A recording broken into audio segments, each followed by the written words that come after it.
She also had a wonderful sight gag we can't do here where she cuts a rubber band in half and goes... That was... Yeah, that's delightful. Yeah, that's one that drives my father like, that's it, thank you, I'm leaving. I'm not telling you where I'm going. Oh, Mom, you're going to do this. Oh, no.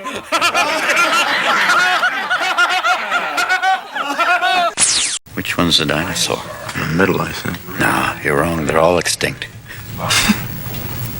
You need to ruin my slippers. Oh, give me those slippers. Girl with a good pair of shoes can go a long way. Please help. It's been 4 weeks since I've used a wand. I have a male hygiene protection. I'm back. Watch out, Denmark.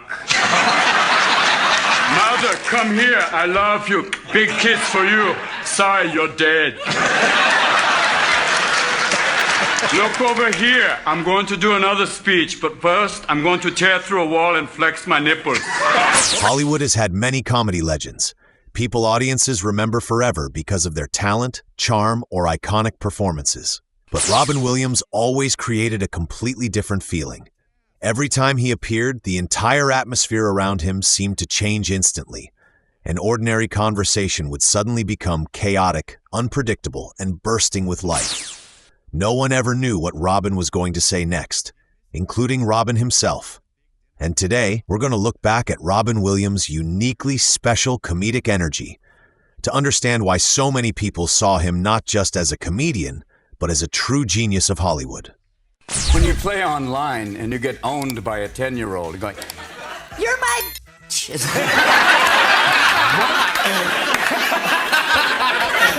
Hey, old man, I own your ass. how old are you? This many. I'm amazed you can see that on film. What makes you say that in any way? No, not me. That's right, got him. Yeah. Seriously, no, how are you? You know, people get howdy-doody jaw. How are you? Okay. No, because I believe that cocaine is God's way of saying you're making too much money.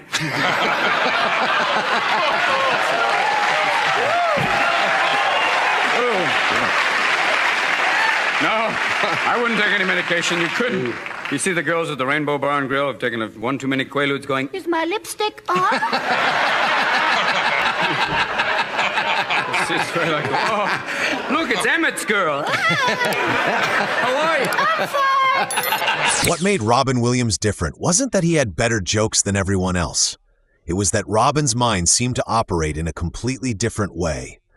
When you watch Robin speak, you realize he almost never thinks in a straight line.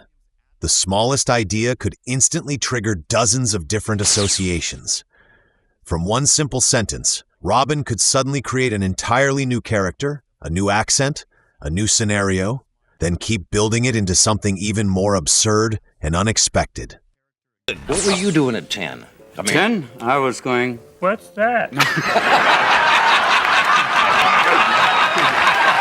Hooray, look at that. Whoa. Whoopee! Well, the fun's just beginning. I have a choice. I could either become a priest or go blind.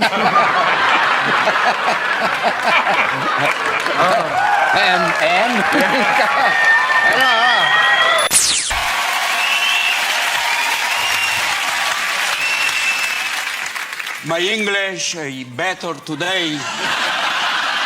I am happy to be here with the man they raised so much money for. It's great to see you wear a tie that could have been a couch. Thank you. Thank you. And you, Simon, with your man breasts, what are you doing? Your man breasts and the hairy chest, you remind me of my sister. You look gorgeous. Oh, you are beautiful. You are a beautiful man. and it wasn't well animal either. What? Get off the screen.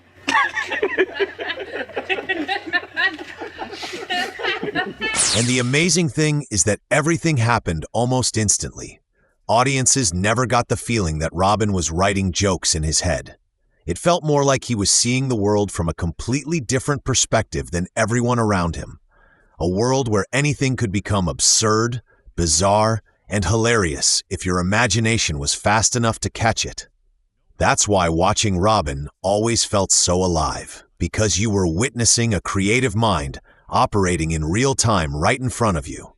And luckily, we are going to mix up the rub, and you're going to rub it into the meat.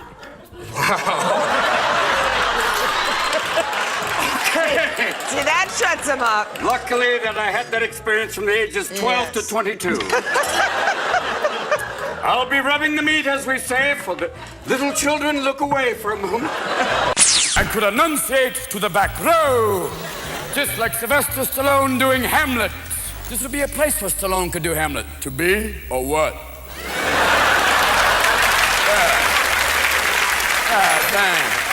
You think about Shakespeare, you think about a man basically with the education, second-grade education, wrote some of the greatest poetry of all times. I think maybe not. I don't know. Wandering around Stratford after a couple of beers, knocking on doors, going, is this to be or not to be? I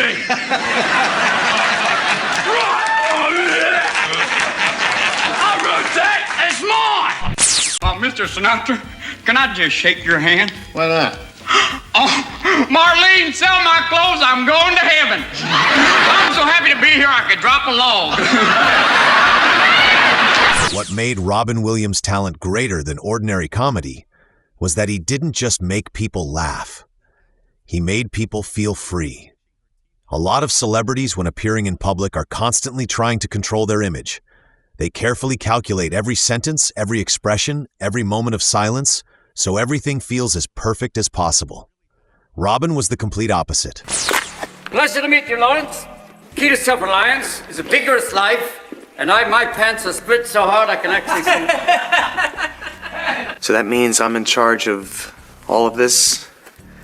I'm in charge of...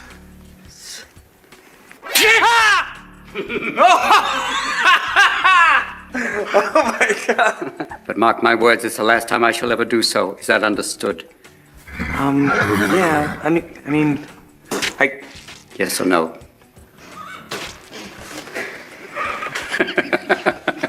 We better go. Bond question first. Yes, I grew up watching Sean Connery basically do everything, and as a friend said, a prick on legs. Basically, what is this, Moneypenny? Look what I made for you, James. It's a cruise missile and a vibrator. Small, inserted. Look where it goes. Good luck. Sorry about the fountain pen. Oh dear, some asshole has my... Oh God. What Jack is trying to say here is he's so happy to be here he could drop a log, really. Right now, he wants to thank Jeffrey Katzenberg for the lens and the seats, and way to go. Hopefully Shaq kicked his ass tonight. But Jack, say it more, Buddha, because you're dressed up tonight and wearing the sunglasses inside works even better. Let's do that for the deaf now.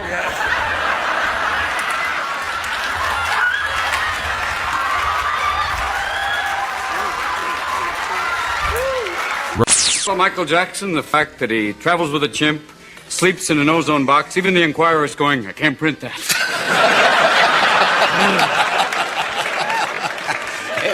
Strange person, isn't he? Ooh. Why would you want the bones of an elephant man? I don't know. It's Just to sit in your house out in Encino. I don't understand that. No, it's the way I am. He spoke as if he had absolutely no fear of sounding weird, excessive, or completely out of control. And that's exactly what created such a special feeling for audiences. When people watched Robin Williams, they didn't just laugh at the jokes. They laughed because they could feel someone who was completely comfortable with his own imagination. There was a very rare kind of freedom in Robin's energy. He wasn't trying to be cool. He was simply Robin Williams. And Donald Trump is the Wizard of Oz. He is the guy. He plays Monopoly with real buildings. This is a man who said, my daughter is hot. Even people in Arkansas went, that's wrong. That's just way out of place. And that hair, my God. I believe the hair is the Donald. I believe the body is a maintenance system for the hair. He goes home at night going, we're home. Hey, let's get out of here now. Her, let's do this. You know, comedy is very hard. Comedy is about women with wonderful hands and A governor in California who talks like this. A man who said, welcome to California. A true American. Now we know. Sword fight. Oh. You blew it out and it went. It went a bit big. Look, it's still burning. What do you want to do, Walter? And maybe the most beautiful thing about Robin Williams' comedy was that no matter how chaotic it became, he still brought a sense of warmth.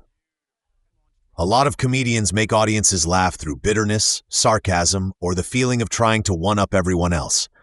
Robin rarely created that kind of energy. He roasted everything, joked about everything, and completely blew up every conversation. But in the end, audiences still felt happy rather than drained, because underneath all that madness was an energy that felt deeply childlike, emotional, and full of life. Robin reminded people that humor isn't just a tool for making others laugh. It's also a way for human beings to connect with each other. I was on this German talk show and this woman said, Mr. Williams, why do you think there's not so much comedy in Germany? And I said, did you ever think you tried to kill all the funny people? But not a joke! Not a joke! Listen, Robbo, I'm real sorry about it. Maybe I'll send you a couple of t-shirts, smart boy. It happened that way. It went away, I guess. You know, I was interested, but somebody else went, I'm better than you and I'm bigger. So here you go. Maybe that's why, so many years after Robin Williams passed away, people still constantly go back and watch his moments again. Not just to hear a joke, but to reconnect with the feeling Robin used to bring. The feeling that life doesn't always have to be so serious, that imagination still matters, and that one person with genuine energy can make an entire room feel brighter just by showing up. Personally, I think Robin Williams was the kind of artist Hollywood may never truly find again, because the most special thing about Robin wasn't how funny he was. It was the way he made the world around him feel more alive. And for you, what makes Robin Williams an irreplaceable comedy genius in your eyes? Thank you for watching the video.